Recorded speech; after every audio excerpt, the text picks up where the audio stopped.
nossa nova revista, tem como título O Senhor Cuida do Seu Povo, estudos em Esdras, Neemias, Ester. É muito difícil a gente ter tempo, para estudar a Bíblia toda na igreja, mas estas revistas estão dando para nós uma oportunidade, mesmo que passando rapidamente, estudando aí os textos da Bíblia, livros inteiros ou partes de livros, e a gente pode assim aprender um pouco mais. Tem algumas passagens que nós conhecemos melhor, mas outras são quase que uma novidade, porque a gente, por mais que você lê uma vez, você não estudou profundamente, você não conhece. E aqui a gente está tendo essa oportunidade muito boa de aprender. A lição de hoje tem como título: No mundo enfrentaremos problemas. E aqui na introdução, começa dizendo o seguinte: salvos, mas ainda no mundo. Essa é a situação em que nos encontramos. Já fomos redimidos por Jesus Cristo, mas a glorificação e a consumação ainda se encontram lá na frente, em um momento conhecido apenas por Deus.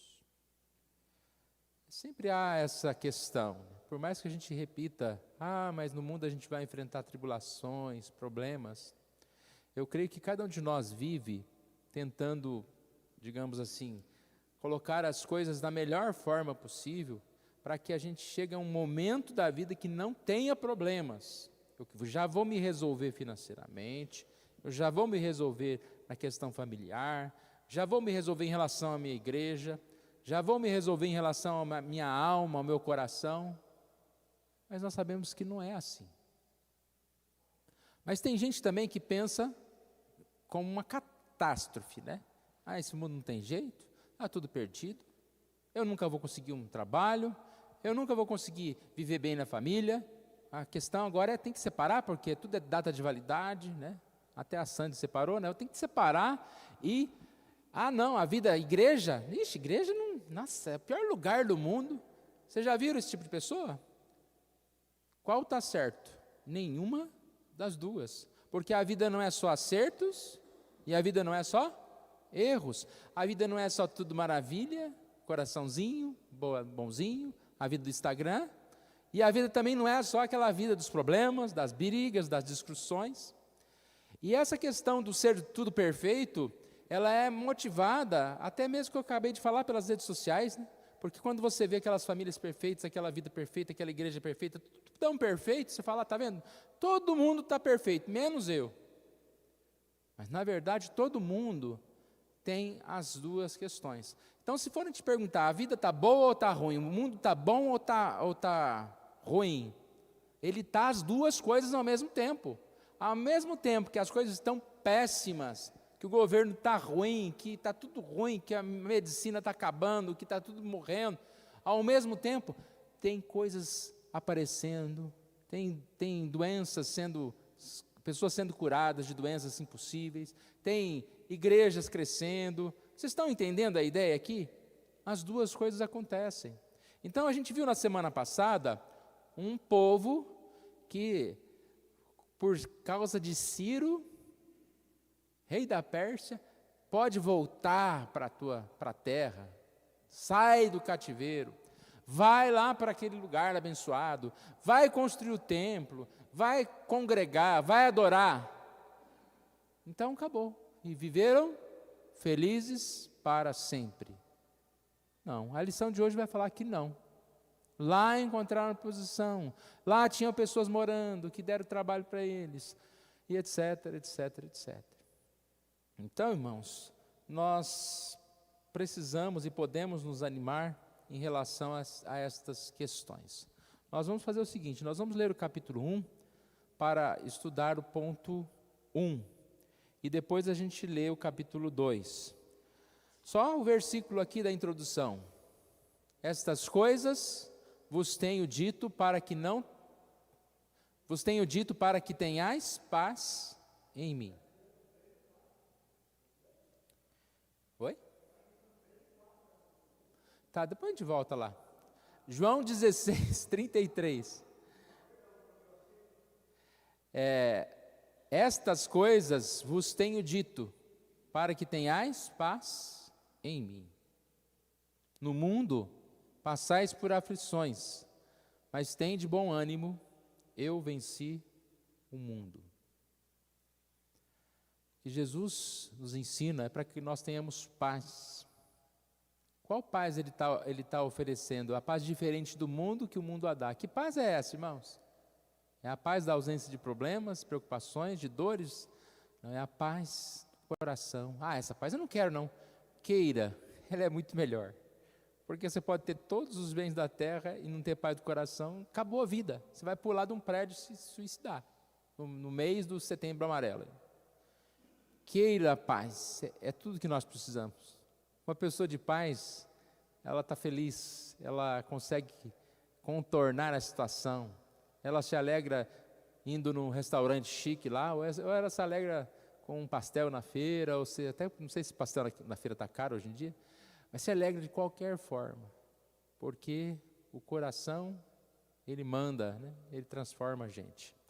Então, no mundo vocês vão passar por aflições. Nós vivemos nesse mundo, vamos passar. Repara, passar. A gente também não vive só aflição no mundo, em muitas situações. Lembra que eu falei? Bom e mal, é o tempo todo. Como é que está a sua vida? Está boa e está má.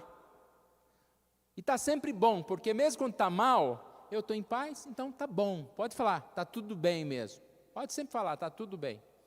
Porque aquilo que é mal, eu venço em Jesus.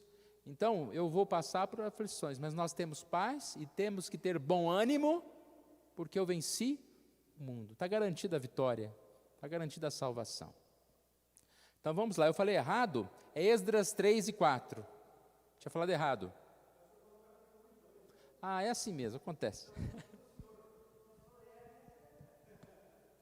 Eu vou abrir a Bíblia agora em Esdras capítulo 3. No ponto 1, vamos ler o capítulo 3.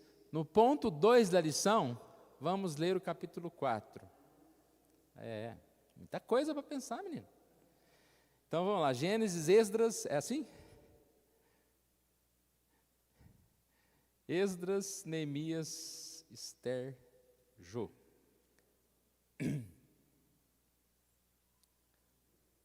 Vamos ler responsivamente? Não é tão grande não, tá? A gente vai ler um pouquinho mais rápido. Capítulo 3, Esdras capítulo 3. Em chegando o 7º mês, e estando os filhos de Israel já nas cidades, ajuntou-se o povo como um só homem em Jerusalém.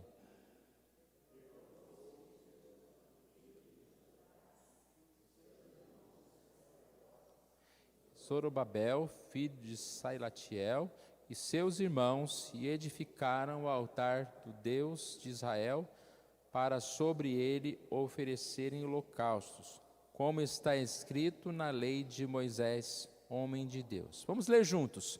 Firmaram o altar sobre as suas bases, e ainda que estavam sobre o terror dos povos de outras terras, ofereceram sobre ele holocaustos ao Senhor, de manhã e à tarde. Celebraram a festa dos tabernáculos, como está escrito, e ofereceram holocaustos diários, segundo o número ordenado para cada dia. E depois disso, o holocausto contínuo e os sacrifícios das festas da lua nova e de todas as festas fixas do Senhor, como também os dos que traziam ofertas voluntárias ao Senhor. Desde o primeiro dia do 7º mês, começaram a oferecer holocaustos ao Senhor, porém ainda não estavam postos os fundamentos do templo do Senhor. Deram, pois, o dinheiro aos pedreiros e aos carpinteiros, como também comida, bebida e azeite aos sidônios e tírios, para trazerem do Líbano madeira de cedro ao mar para Jope, segundo a permissão que lhes havia dado Ciro, rei da Pérsia. No 2º ano sua vinda, casa de Deus, em Jerusalém, no 2º mês, Zorobabel, filho de Salatiel, e Jesua, filho de Zodadac, e outros seus irmãos, sacerdotes e levitas, e todos os que vieram do cativeiro a Jerusalém, começaram a obra da casa do Senhor e constituíram levitas da idade de 20 anos acima para superintenderem. Então se apresentaram Jesua com seus filhos, seus irmãos, Cadmiel e seus filhos, os filhos de Judá, para juntamente vigiarem os que faziam a obra na casa de Deus, bem como os filhos de Enad, seus filhos, seus irmãos, os levitas. Quando os edificadores lançaram os alicerces do templo do Senhor, apresentaram-se os sacerdotes paramentados e com trombetas, e os levitas, os filhos de Asaf, com os símbolos para louvarem o Senhor, segundo a determinação de Davi, rei de Israel. Cantavam alternadamente, louvando e rendendo graças ao Senhor com essas palavras: Ele é bom, porque a sua misericórdia dura para sempre sobre Israel. E todo o povo jubilou com altas vozes, louvando ao Senhor por se terem lançado os alicerces da sua casa. Porém, muitos dos sacerdotes e levitas e cabeças de famílias, já idosos, que viram a primeira casa, choraram em alta voz, quando à sua vista foram lançados os alicerces desta casa. Muitos, no entanto, levantaram as vozes com gritos de alegria, de maneira que não se podia discernir as vozes de alegria das vozes do choro do povo, pois o povo jubilava com grandes gritos, que as vozes se ouviam de muito longe. Esse primeiro ponto, alegria e tristeza na restauração do culto a Deus. Aqui a gente vê um grande avanço. E começando aqui do final, a gente vai fazer um resumo aqui do capítulo 3, a gente percebe que quando eles lançaram os alicerces do templo, começaram a louvar ao Senhor. Você imagina aquelas pessoas que talvez não tinham mais esperança de ser libertas do cativeiro, agora já estavam ali com aquela visão, da nova esperança, como um lançamento de uma pedra fundamental da igreja, quando você coloca ali, já tendo uma visão de que um dia aquele local será um templo para adorar ao Senhor, aquele local será um lugar importante. E aqui é muito bonito, Cantavam, rendendo graças, Ele é bom e a sua misericórdia dura para sempre. Jubilou em altas vozes, louvando ao Senhor. Aqui fala que alguns mais idosos choraram. Por quê? Não é porque eles eram pessimistas, não é porque eles estavam assim tristes com aquela conquista, mas eles choraram em comparação à glória do primeiro templo. Então isso acontece muitas vezes. Você tem algumas bênçãos, mas você fala, olha, tanto que eu já perdi, tanto que eu já perdi. Mas ao mesmo tempo é um misto de alegria e tristeza. Eles estavam alegres, estavam tristes. Isso aqui é bem expresso no versículo 13, que diz que eles gritavam. Eu não sabia se estava gritando de choro, se estava gritando de alegria. Um chorava, o outro se alegrava, e aquilo lá se misturou em gritos. E as vozes se ouviam de longe e não se podia discernir as vozes de alegria e as vozes de choro. Então, é um aspecto aqui bem interessante, nós vamos ver aqui na revista. Mas, em resumo, o povo saiu lá, nós vemos no capítulo 2 a lista dos que voltaram da Babilônia, e aqui nós encontramos eles chegando, se ajuntando. Era um tempo de festas, eles resolveram edificar aqui altares, os holocaustos, e assim eles estavam celebrando aquela grande festa. É melhor a gente seguir a revista, porque ela vai explicar muito bem. Se faltar alguma coisa, a gente volta aqui. Mas a gente percebe aqui um momento muito especial, né, na vida daquelas pessoas que estavam, digamos assim, reconstruindo a sua vida.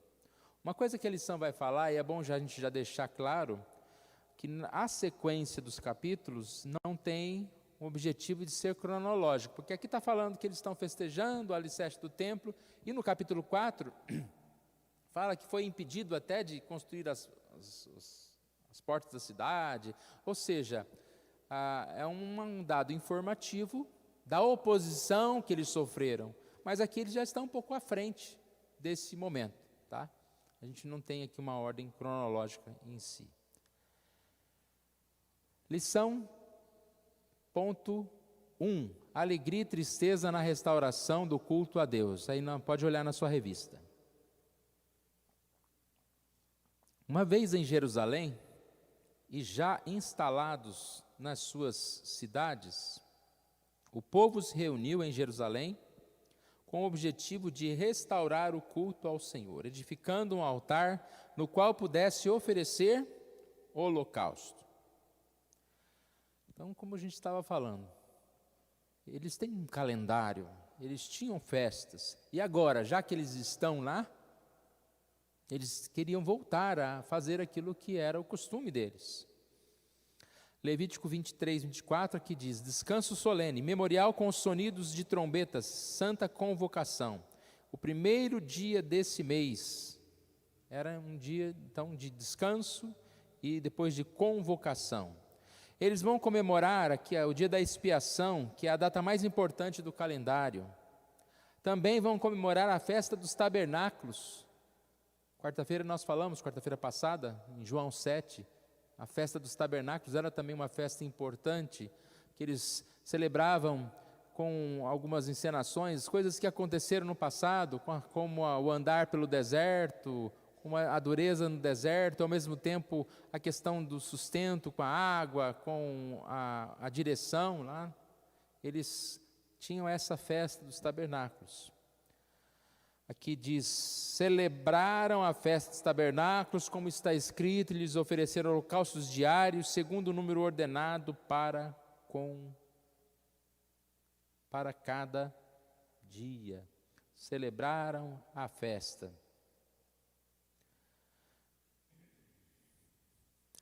Aqui diz também que eles estavam fazendo algo, deixando as suas cidades, deixando as suas casas, num tempo em que eles ainda eram vulneráveis. Por quê? Porque eles voltaram para aquela terra, mas aquela terra não era desabitada, tinham pessoas, e pessoas que eram contra eles. Você deixar a sua casa, deixar o seu lugar, era algo perigoso. E aqui a gente tem uma lição.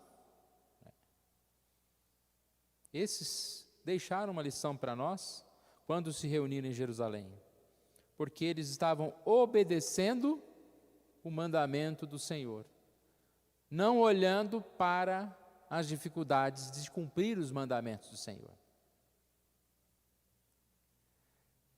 Quantas pessoas deixam de cumprir os mandamentos do Senhor por causa de perseguições, né?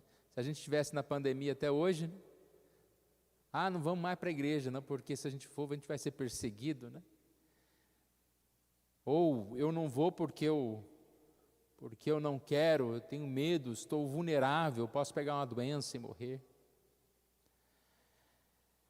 Melhor é obedecer a Deus, adorá-lo, do que fazer aquilo que você acha seguro. Melhor obedecer a Deus e adorá-lo do que fazer aquilo que faz sentido aos olhos do mundo, como ficar em casa e guardar suas coisas. Tem gente que deixou de ir na igreja por causa de segurança, né? Mora num bairro muito perigoso, a casa vai ser assaltada. Acho que a mulher vai ter que mudar de lugar então, porque vou deixar. Algumas igrejas, por causa de problemas de segurança, mudaram o culto para mais cedo. Isso é uma alternativa. Também nós não queremos que os irmãos sejam assaltados na porta do templo. Mas não podemos deixar de adorar a Deus. Qual a resposta para o medo que sentiram? Eu achei bonitinho aqui como eles colocaram na revista. Qual é a resposta para o medo? Adore a Deus. Restauraram o culto ao Senhor. E a lição fala que, na verdade, eles não apenas foram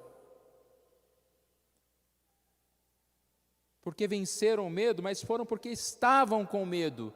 Isso aí é interessante para nós. Entenderam aí? Ó? Foram não porque venceram o medo, mas porque estavam com medo. Ou seja, eu estou precisando de Deus. Eu vou ficar aqui? O meu inimigo vai deixar de me atacar só porque eu não fui adorar a Deus? Então, na consciência deles eu indo adorar a Deus, cumprir os propósitos diante de Deus, eu continuo nessa proteção do Senhor. Porque quem que livrou-os de lá? Foi o Senhor. Esse Senhor que os livrou não vai sustentar a vida deles? Agora eu sou liberto pelo Senhor e eu abandono o Senhor? Não, eu preciso estar na presença do Senhor. E é uma coisa que eu falo sempre. Quantas pessoas diante de problemas, seja enfermidade, seja problema na igreja ou seja problema na vida pessoal, a primeira coisa que fazem é afastar de Deus, da igreja. Não, na verdade, porque eu tenho problema é que eu preciso estar lá de madrugada, pede a chave para o pastor e abre a igreja de madrugada e vem orar todo dia. Está com problema? E fica para o culto, não vai embora também, né? Precisamos. Sempre precisamos. Eu estou com vergonha do meu pecado. Se você se arrependeu do seu pecado, você não tem que ter vergonha, você tem que estar na igreja.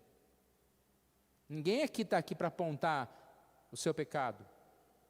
E se alguém apontar o seu pecado, ele está errando, né? Nós estamos aqui para oferecer graça ao outro. Entenderam? Aqui diz que eles agiram mesmo estando sobre o terror. Versículo 3. Firmaram um altar sobre as suas bases, e ainda que estavam sobre o terror dos povos de outras terras, ofereceram sobre ele holocaustos ao Senhor de manhã e à tarde.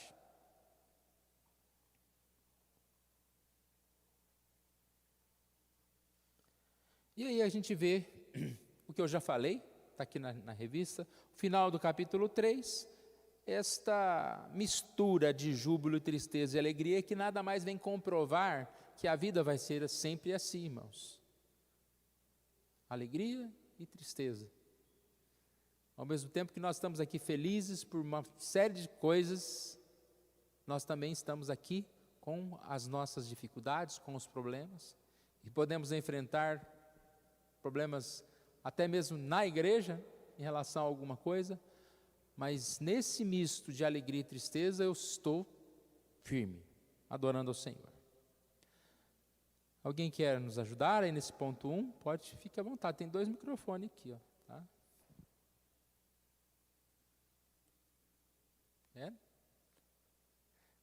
Deixar vocês pensarem mais, vou deixar o microfone aqui com o Reginaldo, aí você passa para alguém se alguém precisar.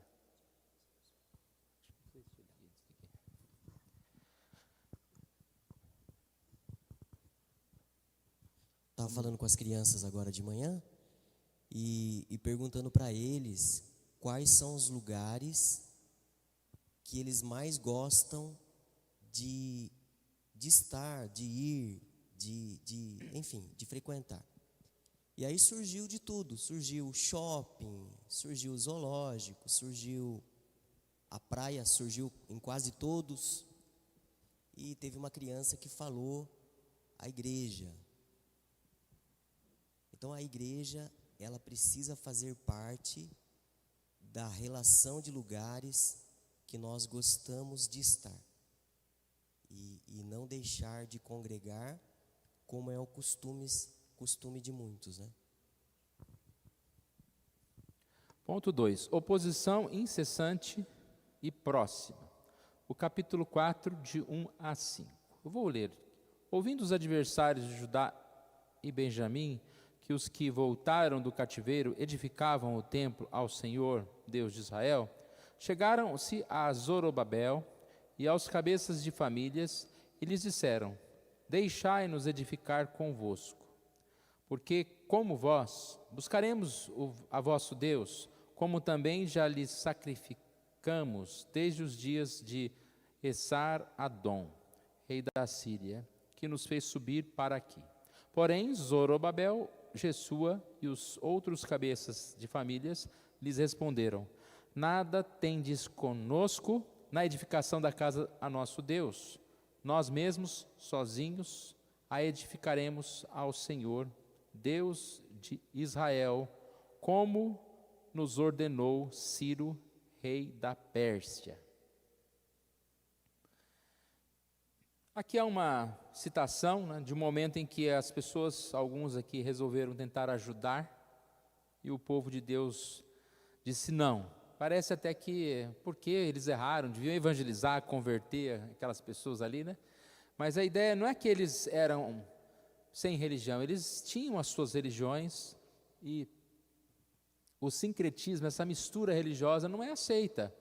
Então, não era simplesmente uma ajuda, era simplesmente assim, algo que poderia causar uma mistura.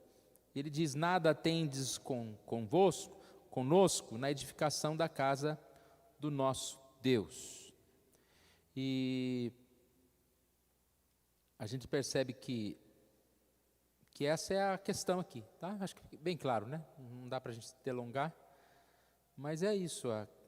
Eu não quero me envolver com outras religiões. A gente tem visto hoje um assunto polêmico, né? Às vezes as pessoas acreditam que a gente tem que estar em tudo, envolvido, tal, mas tem limites para isso. Eu não posso estar me envolvendo com uma outra denominação e querendo assim junto fazer um ecumenismo, né? Junto, não, vamos adorar a Deus juntos.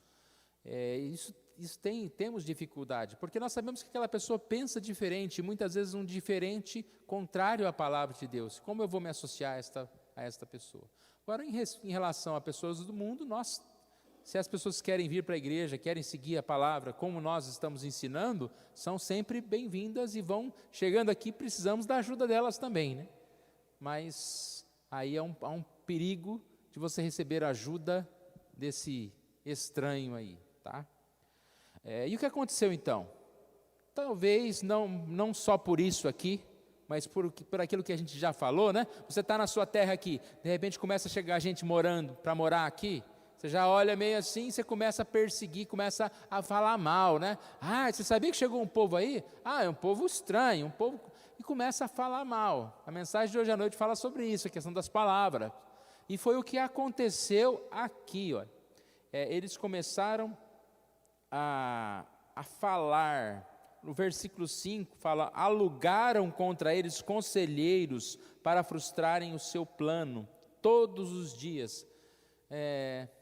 Interessante isso, né? Alugar alguém para desanimar o outro. Então vamos supor que tinham pessoas que tinham acesso a essas pessoas do povo de Deus, estavam próximas, e esses chefes, essas pessoas foram lá e falaram: olha, não vamos pagar tanto, você vai lá para desanimar aquele povo, para falar com eles, para que eles desanimem. Isso foi a primeira questão, no plano de frustrar, todos os dias, as gentes da terra desanimaram o povo de Judá, inquietando no edificar. Aqui não dá para entender o que eles falavam, mas é fácil entender, né? O que alguém precisa falar para te desanimar? Às vezes pouco. Tem gente que desanima só porque não recebeu um elogio. Nossa, eu fui lá, cantei, e cantei tão lindo, ninguém falou nada, também não canto mais. Pronto, já desanimou, né?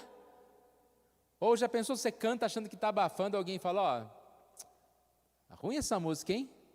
Essa letra aí, ó, não é de Jesus. Pronto, balde de água fria, desanimei. Então não é difícil desanimar alguém, né? Você olha e fala e critica todos os dias, não é um dia só não. Já pensou alguém todo dia bate na sua porta, vem aqui te desanimar? E fala, inquietando no edificar. Bom, também isso aqui é fácil, né? Inquietando no edificar. Não é bom citar exemplos diretos, mas vamos imaginar aqui hipoteticamente algo que acontece.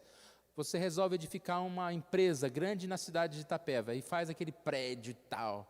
O que vai aparecer de todos os dias e falar para você? Você é maluco. Olha o tanto de dinheiro que está gastando nesse prédio. Aqui em Itapeva não dá certo essa empresa. Aqui em Itapeva não dá certo essa escola. Aqui em Itapeva, todos os dias. Tem empresários que sofrem isso, irmãos. São abalados por isso. Alguns desanimam mesmo e desistem. Agora, que tristeza, hein? Não precisa nem pagar. O cara vai lá para desanimar o outro de graça mesmo, né? Vai lá. Não sendo isso suficiente, versículo 6 diz, no princípio do reinado de Assuero, escreveram uma acusação contra os habitantes de Judá e de Jerusalém. Repare que é aqui que muda a cronologia, tá? Foi para outro lugar, foi para outro tempo. Está mostrando o tipo de oposição que o povo sofreu.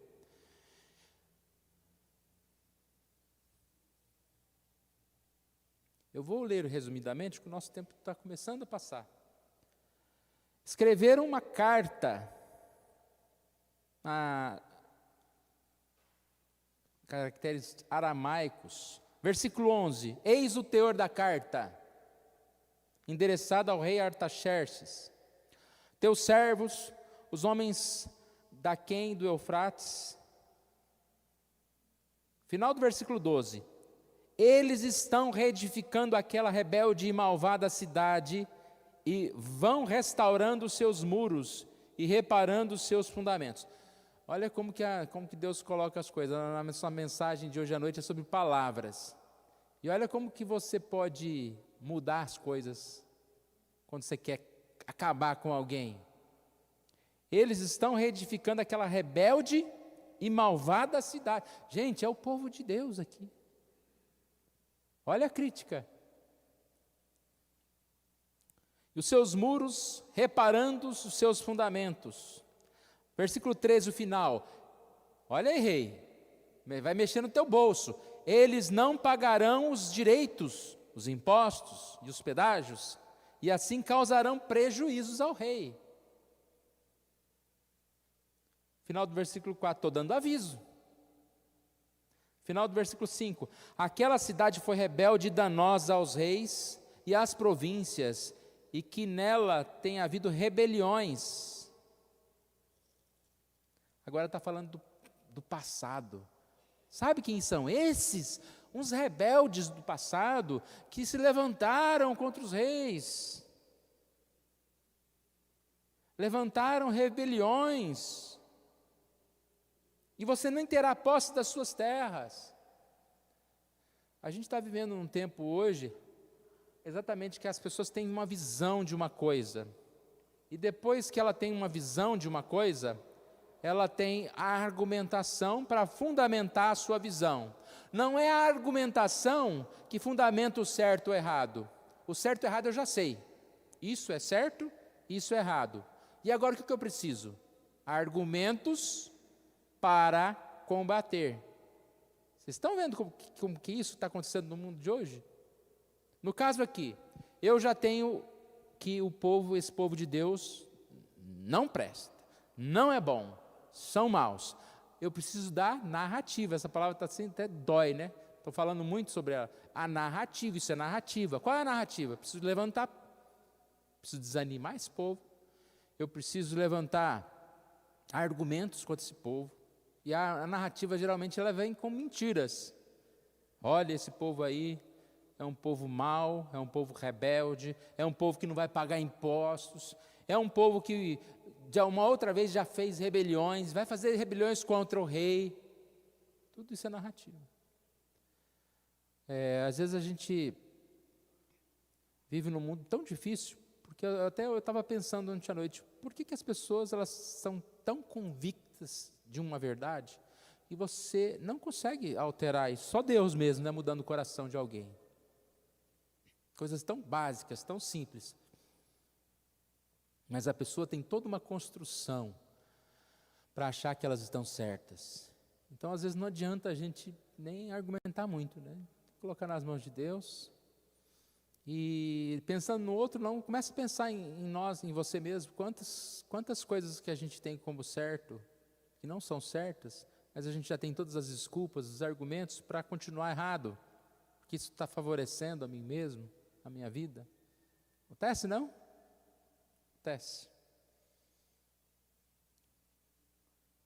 Tentaram frustrar a edificação do templo todos os dias de Ciro, rei da Pérsia, até o reinado de Dario, rei da Pérsia, com calúnias, intrigas, com todo tipo de questão. A lição aqui traz o seguinte: aqui há dois princípios extremamente importantes que precisamos aprender, precisamos ter em mente. Nada do que é tentado para Deus agora ficará sem ser desafiado. Dificilmente uma tática deixará de ser explorada pela oposição. Você quer trabalhar para Deus, você quer servir a Deus? Não pensa que vai ser fácil. Todo mundo vai te ajudar porque você está fazendo as coisas de Deus. Não, você terá desafios. E os desafios muitas vezes vêm de dentro, né? Vêm de alguém que está perto, ou de alguém que está fora, mas não quer que você faça aquilo. Também aqui diz que haverá sempre uma exploração pela oposição, tentando te derrubar. Sempre haverá. Essa oposição é do Satanás, né? Não tem outro nome. 2, o reino de Deus é edificado dentro do território ocupado pelo inimigo. Há a comparação aqui, né? Eles não estavam no território que era ocupado pelo inimigo, e eles chegaram ali, eles tinham que edificar o templo, tinham que edificar a vida. É assim uma figura do que nós vivemos. Hoje nós estamos no mundo, e nós queremos implantar o reino de Deus num lugar habitado pelo inimigo. Quantas vezes esse inimigo está no governo, esse inimigo está criando oposições, esse inimigo está nos perseguindo, mas é aqui que nós estamos para servir a Deus.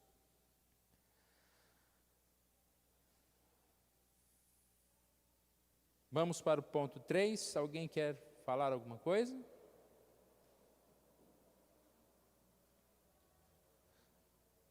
Há um parênteses importante, de 6:24, acho que nós já entramos meio aqui no ponto 3, né? Os judeus não tiveram que enfrentar oposição apenas por parte dos habitantes da terra, que subiram de Jerusalém para oferecerem a sua ajuda a Zorobabel. Eles tiveram que lidar com uma ferrenha oposição nos distantes salões dos palácios da Pérsia. Já falamos, esses palácios da Pérsia é a questão da carta que foi enviada, de um governo que está reunido. É difícil a gente pensar nisso. A gente às vezes pensa em oposição direta assim, né? Alguém que fala com a gente. É difícil a gente imaginar, enquanto você está lá na sua casa, dormindo, tem alguém reunido, o que eu vou fazer para fazer mal para aquela pessoa? Tem alguém reunido para falar mal de uma igreja, para falar mal de uma sociedade, para falar mal disso, ou para arquitetar. Não, isso não pode acontecer. O que nós precisamos fazer para que isso não aconteça? Desse jeito. A partir do versículo 6, lemos uma terrível calúnia com os inimigos, que os inimigos lançaram contra os judeus. Aqui volta então a falar da questão da sequência cronológica, que há duas questões. Teve oposição na reconstrução da cidade dos muros e teve oposição em relação à reconstrução do templo. São dois momentos de oposição. A gente até percebe aqui no versículo 24, né, nós paramos ali na fofoca, na questão da carta chegando, mas não vi uma resposta aqui do rei à carta. Ele leu a carta, né? E aí no verso 21 diz: dai ordem a fim de que aqueles homens parem o trabalho e não se edifique aquela cidade, a não ser com autorização minha. Pare o trabalho. A oposição à reconstrução da cidade e dos muros. Aqui no verso 23, depois fala: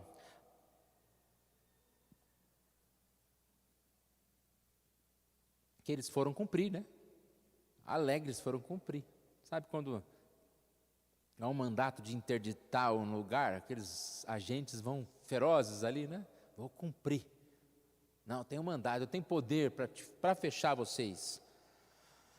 Depois de lida a cópia da carta do rei Artaxerxes, versículo 23, 4:23, perante Reum, Sinsai, o escrivão e seus companheiros, foram eles apressadamente a Jerusalém, aos judeus, e de mão armada os forçaram a parar com a obra.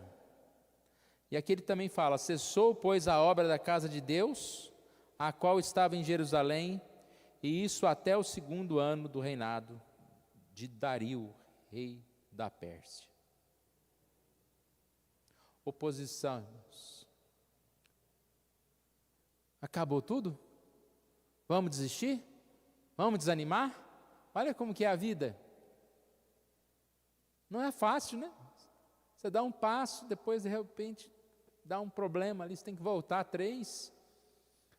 Ou você, agora está tudo bem, de repente vem uma oposição, seja pessoal, seja você mesmo, né? Às vezes nós causamos problemas para nós mesmos, muitas vezes.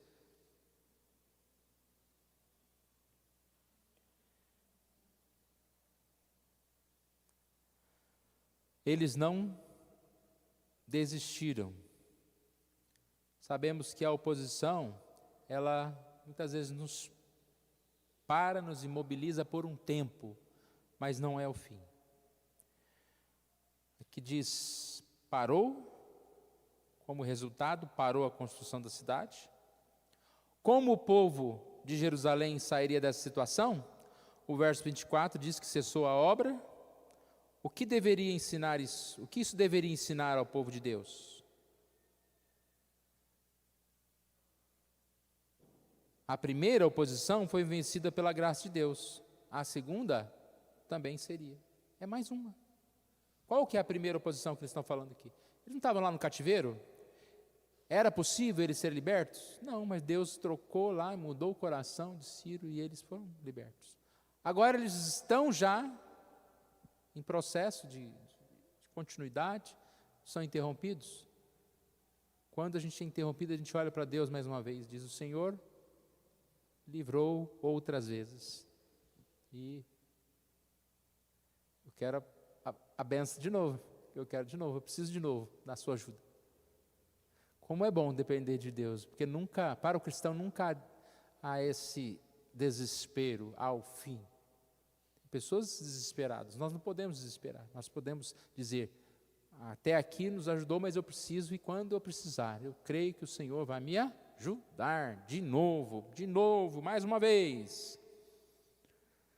2º ano do reinado de Dario, a reconstrução do templo foi retomada, e a casa do Senhor foi concluída. Pronto. Que desespero é esse? Não foi dessa vez, mas uma hora chegará. Do mesmo modo, a obra de reconstrução da cidade, dos muros também, seria bem sucedida, pois era a obra do Senhor e não de meros humanos. Isso aqui é importante a gente lembrar. Quando a obra é do Senhor, não há empecilho que faça com que ela pare. Mas se algo parar, é porque não era a vontade do Senhor. Então, você pode insistir a vida inteira, eu quero isso, mas às vezes a gente precisa perguntar, Senhor, o Senhor quer isso? É dessa forma que o Senhor quer que a minha vida seja? Porque às vezes Deus tem uma coisa muito melhor para nós, e nós estamos ali insistindo com alguma coisa. Então a gente precisa pedir para Deus, abra, Senhor, os meus olhos para que eu continue seguindo, porque quando é da vontade de Deus, não tem tamanho, não tem oposição que vença, mas nós somos vencedores. Conclusão. Iniciamos essa lição com a declaração de que somos salvos, mas ainda estamos no mundo. Já desfrutamos de bênçãos maravilhosas. Tem momento na nossa vida, irmãos, parece que nós estamos no céu, aqui na terra. Glória a Deus. Ó. Sim, verdade. Sim, nos alegramos muito. Mas também tem momentos que misericórdia, nós estamos assim, né? Numa situação difícil, nós somos difíceis, mas nós não podemos desanimar, desistir, porque nós temos o Senhor. seremos tentados a desanimar e a paralisar a obra do Evangelho, mas devemos nos alegrar do que lemos em Esdras 3 e 4. Nossa maior prioridade é a adoração ao Senhor. Então, em todo tempo, adore ao Senhor, porque na adoração, na companhia de Deus, nós vamos encontrar a vitória. A paz, a salvação, tudo o que nós precisamos está no Senhor. Alguém quer nos ajudar? Leva o microfone lá para a Nathalie um pouquinho, que as pessoas que estão assistindo, nós temos alunos na internet, né? Minha sogra, tem uma senhora também que acho que é vizinha do Mário. A gente não tem esse costume de falar com as pessoas da internet, mas Deus abençoa também essas pessoas que não podem vir, estão assistindo. Então precisam do microfone para que vocês ouçam também. Vamos ouvir. Falando em construção, eu não sei se todos os irmãos têm conhecimento do templo que está sendo construído lá no distrito de Itaoca, em Nova Campina.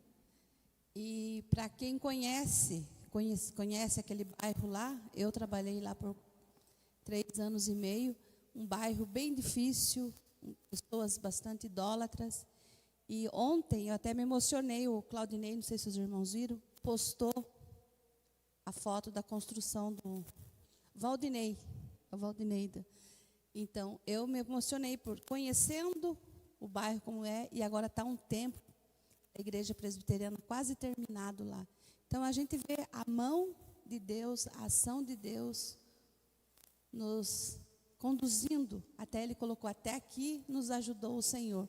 Então, a gente vê, é o tempo de Deus mesmo, e quem conhece a história, se alegra em ver como a palavra de Deus vai ser pregada e falada para a honra e glória do nosso Deus lá. Então é bastante gratificante nisso.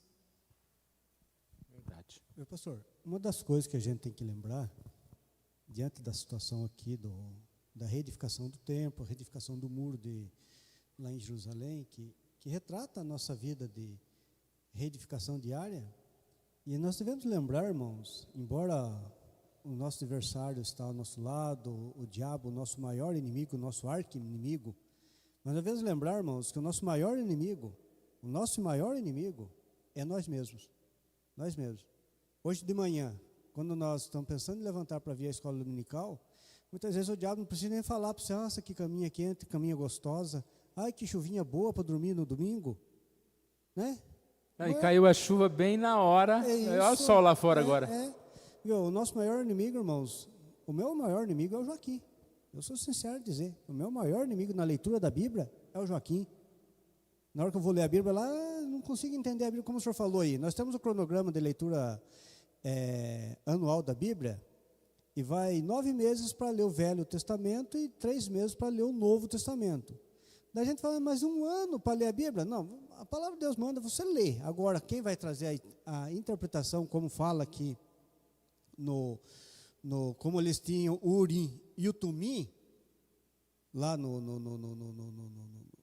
peitoral do sumo sacerdote, nós temos que representava o Espírito Santo e representava a palavra de Deus, o Urim e o Tumim. Nós temos a grandeza do Espírito Santo em nossas vidas, nós temos a grandeza da palavra de Deus aqui, e nós temos como cristãos, irmãos, se valer disso. Como o senhor acabou de falar na pregação do início da escola dominical, dos erros e acertos, que a gente não quer ler a Bíblia porque eu não estou entendendo, mas a gente tem que ler a Bíblia, independente, você pega e lê a Bíblia, que Deus na hora certa, Deus vai falar lá para você, olha, eu li esse trecho 2 dias depois, 1 dia depois, o senhor leu hoje no livro da cronologia lá das mensagens diárias, fique em casa. Mas daí eu brinquei com a Miriam, o pastor está mandando nós ficar em casa, mas o ficar em casa, onde é que é ficar em casa? Ficar na casa do Pai. Nós temos que ter prazer na casa do Pai. Enquanto nós não temos esse desejo, e aqui na introdução aqui, irmãos, já terminando o que eu estou falando aqui, que ainda que o cristão, provamos um pouco do céu ainda neste mundo. Uma verdade irmãos, se nós como cristãos, salvos em Cristo, regenerados pela graça de Deus, não tivermos a consciência que nós vivemos o céu aqui na terra, nós não vamos viver lá no céu. Tenha consciência disso. Enquanto nós não tivermos consciência que nós vivemos o céu aqui na terra, nós não vamos viver lá. Porque ainda você não é salvo. Ainda você não experimentou dessa graça maravilhosa. Porque mesmo uma das pregações que sempre marca minha vida, que o senhor, desde o início que o senhor teve aqui, na nossa igreja, o senhor pregou uma vez aqui sobre a paz na ausência da paz. Eu ficava tentando entender como que é isso, paz na ausência de paz. Realmente, a verdadeira paz a gente só vai sentir, só vai experimentar quando nós estamos passando por dificuldades, quando nós estamos passando por aquele dia tempestuoso, e Deus nos dá paz, mesmo quando há ausência de paz. Muito bem. A aplicação, aqui diz, as oposições do mundo têm tido efeito sobre a sua vida? São perguntas, né? Cada um deve fazer. Você tem permanecido fiel ao Senhor, bem disposto em realizar a sua obra, mesmo diante de mentiras e pressões? Não descuide do culto ao Senhor. O culto ao Senhor é um meio de graça que pode ajudar você a resistir a todos os assaltos dos adversários.